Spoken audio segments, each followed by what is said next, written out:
Moi, je vais vous présenter rapidement aujourd'hui donc, le module de Master 2 de la mention B2E qui s'intitule donc « Impact des changements climatiques sur les organismes, les écosystèmes et la société ». Alors en fait, c'est un module qui a été créé par Isabelle Schwinn en 2007, je crois, et dont moi j'ai repris l'organisation l'an dernier. Voilà.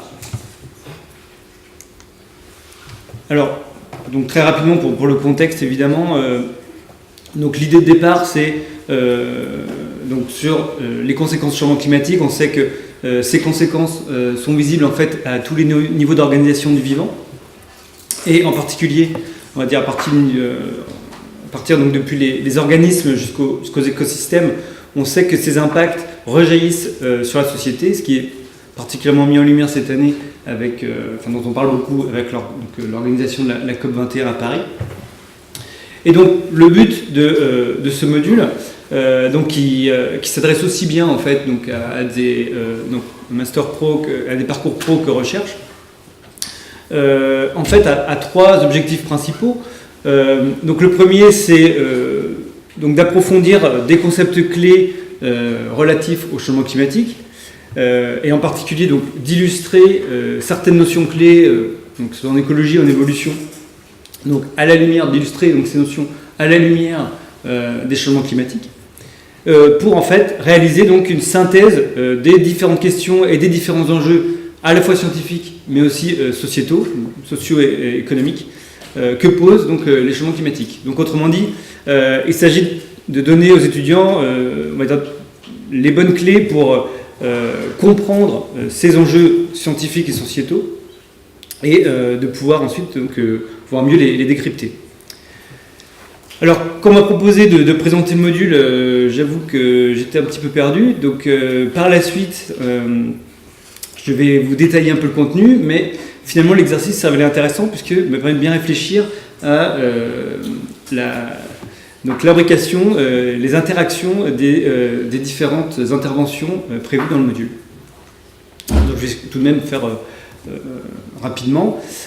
Donc tout d'abord, en fait, il y a la première intervention de module qui sera d'ailleurs réalisée cette année par le premier intervenant de ce matin. Donc le but de cette première intervention est de décrypter le changement climatique, en fait, d'en comprendre les mécanismes sous-jacents et notamment les causes.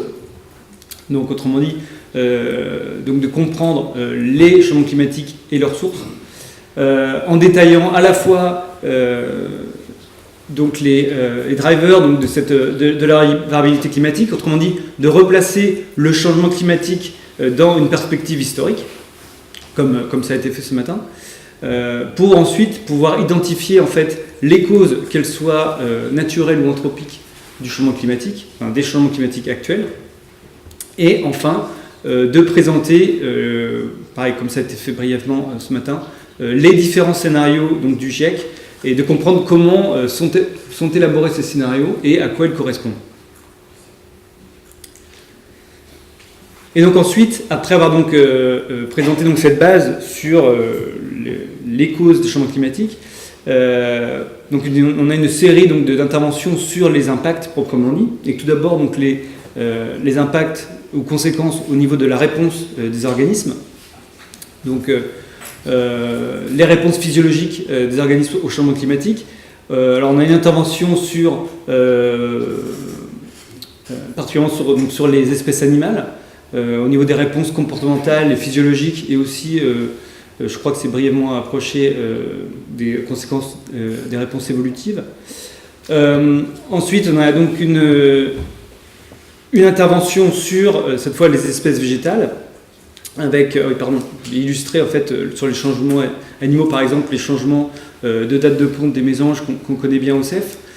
Sur les changements sur l'espèce végétale, pareil, un changement bien connu sur lequel on travaille ici, donc sur les changements de phénologie, notamment au niveau des arbres.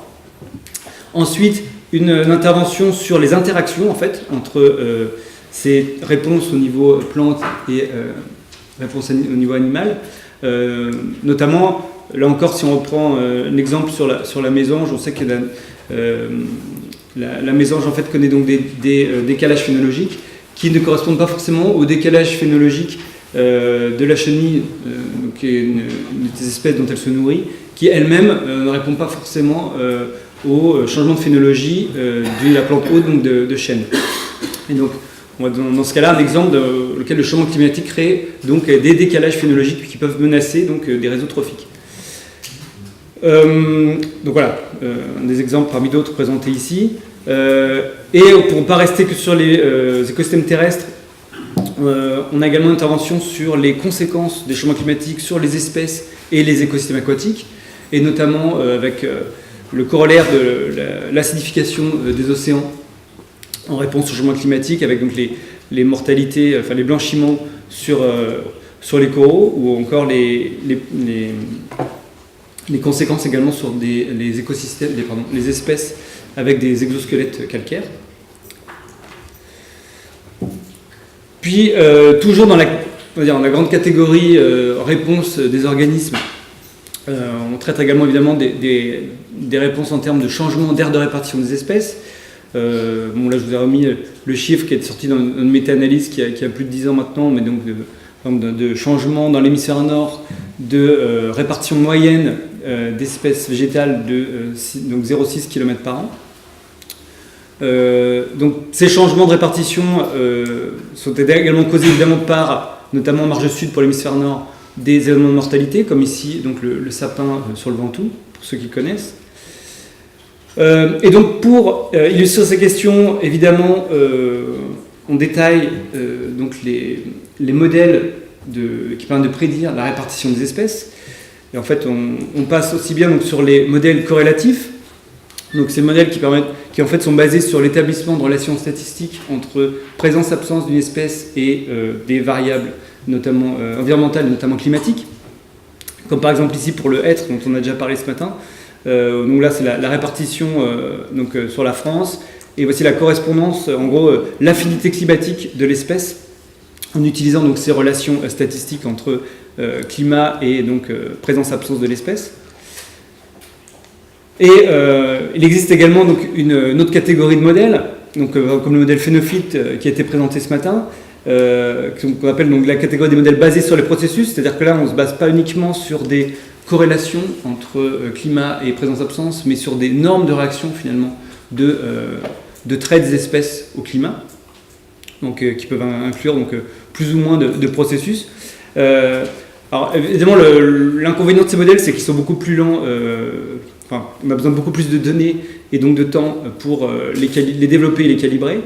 Mais ce qui est intéressant, par exemple, ici, dans le cas d'un frêne nord-américain, c'est qu'on peut ensuite essayer de comprendre ce qui limite la répartition des espèces donc aux marges de répartition. Comme ici, par exemple, pour cette espèce, la limite nord qui est liée à des problèmes de maturation des fruits, du fait d'un manque d'énergie environnementale. Et enfin, dernière catégorie dans les modèles qui permettent de comprendre la répartition, donc cette fois donc, des types de végétation. Donc on parle également d'une intervention qui est un peu dédiée donc, au DGVM, donc au modèle de dynamique de végétation globale, qui permettent, donc via des lois de physiologie des plantes, de reproduire en utilisant des données climatiques assez bien donc, les différents biomes à l'échelle globale. De plus, donc, nous avons une intervention d'Ophélie, comme ce matin, cette fois vraiment ciblée sur les réponses évolutives au changement climatique. Donc je ne vais pas répéter moins bien qu'elle ce qu'elle a dit ce matin. Donc l'intérêt étant d'identifier le fait que certains traits donc des organismes permettent de comprendre les limites de répartition de ces espèces et que ces traits sont génétiquement variables. Et la question étant de savoir, donc, est-ce que l'évolution de ces traits pourrait être assez rapide pour suivre le changement climatique. Puis ensuite, on a donc une série d'interventions sur les conséquences sur le fonctionnement, cette fois, des écosystèmes. Donc, là encore, on a une intervention sur les conséquences sur le fonctionnement des écosystèmes marins, avec notamment donc la tendance lourde d'une baisse de la productivité primaire phytoplanctonique. Puis on a une intervention qui est plus centrée sur l'effet donc, de changement de CO2 sur la productivité primaire, donc cette fois sur des écosystèmes herbacés et forestiers, avec là encore l'illustration de cette stimulation de l'augmentation du CO2 atmosphérique, mais qui est en fait une stimulation qui ne dure qu'un temps et qui ensuite, c'est-à-dire après un certain nombre d'années sur diverses expériences, comme ce type d'expérience-là où on rejette donc du CO2 in natura, où donc l'effet de stimulation du CO2 disparaît après quelques années. Oui, un point important aussi. Donc cette fois, il s'agit plus de l'utilisation des GVM que j'ai mentionné tout à l'heure, pour illustrer, outre donc la simulation du fonctionnement des écosystèmes à l'échelle globale cette fois, illustrer l'importance des rétroactions entre écosystèmes et atmosphère. Donc à savoir que les changements sur les écosystèmes ont ensuite une rétroaction sur le climat lui-même. Également prévu donc, dans le module donc, une visite de l'écotron pour donc, illustrer donc, les outils expérimentaux pour étudier les changements climatiques. J'en dis un peu plus, je crois que donc, Jacques j'espère qu'il sera en mesure de faire sa présentation demain. Donc oui, cette fois, au niveau des... là, jusqu'à maintenant, c'était surtout dans la compréhension. On a abordé quelques aspects déjà de projection future. Et donc, on a des interventions qui sont dédiées à ces projections futures. Encore une fois, des projections de répartition, voire même de biodiversité, notamment à l'aide de modèles corrélatifs qui permettent donc de calibrer les modèles pour un grand nombre d'espèces. Et on a des balbutiements encore sur les modèles de processus, c'est-à-dire que là, on peut faire quelques espèces, mais on ne peut pas encore arriver à ce niveau, c'est-à-dire à faire vraiment des changements, faire des prédictions de champs de biodiversité, on va dire mécanistes, entre guillemets. Par contre, en utilisant encore une fois les DGVM, on peut donc réaliser donc, des simulations de changement de productivité à l'échelle globale. Et évidemment, alors c'est que brièvement abordé, je pense que dans le futur, j'aimerais bien faire évoluer le module pour donner un peu plus de poids à cette thématique, le lien entre ces changements finalement de biodiversité et de fonctionnement des écosystèmes, donc d'insister sur comment le lien biodiversité-fonctionnement lui-même affecté du fait que les deux... donc à la fois la biodiversité et le fonctionnement sont modifiés, bien quel est le poids de cette résultante en fait sur les changements observés et prédits. Bon voilà, c'est ce que je voulais illustrer ici, donc donner un peu plus de poids à cette thématique dans le futur. Et la dernière partie donc, du module consiste donc cette fois sur les perspectives les enjeux socio-économiques du changement climatique, avec donc deux interventions. Une donc sur, un peu donc dans la ligne de ce qui a été présenté juste avant, donc sur les enjeux sanitaires donc des maladies vectorielles en réponse au changement climatique. Bon, j'ai mis le moustique tigre en exemple parce que voilà, tout le monde connaît désormais à Montpellier. Mais voilà, il y a une multitude d'exemples qui seront proposés, notamment, je crois que cette année, l'intervenant parlera beaucoup d'éthique et des maladies dont ils sont vecteurs. Et enfin, donc une présentation sur l'analyse économique du changement climatique. Encore une fois, particulièrement pertinent, donc cette année avec la COP21 à Paris, et donc de comprendre notamment quelles sont les options politiques en réponse au changement climatique et le besoin de coordination internationale. Voilà, donc c'était la vue un peu globale sur ce module. Évidemment, je veux remercier tous les différents intervenants. La liste n'est pas exhaustive, qui sont intervenus au cours des dernières années ou cette année, ou espérons dans les années à venir. Et évidemment, vous pour votre attention. Merci.